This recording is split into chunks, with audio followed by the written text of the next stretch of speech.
The U.S. Army is doubling its electronic warfare force and merging it with cybersecurity as well.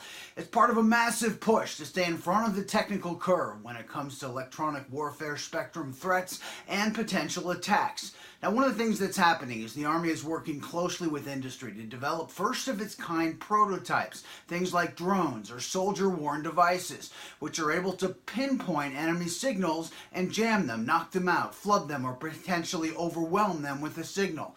Now, there's a key difference in where this technology is going. Typically, devices like Thor, which is a soldier-worn counter-IED, or something like Duke, which is a vehicle-mounted, these were used with great success in Iraq and Afghanistan. Typically, they're area signals, where you emit a signal and you wind up, in so doing, giving away your own position. The minute you emit a signal, the more detectable you become.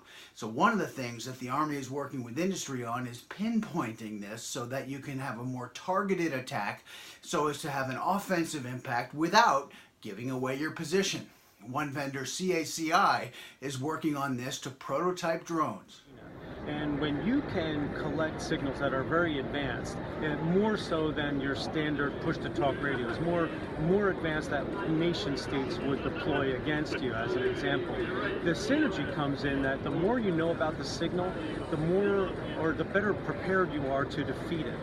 One of the ways they accomplish this is to use SIGINT, or Signals Intelligence Technology, to create a more targeted electromagnetic spectrum attack.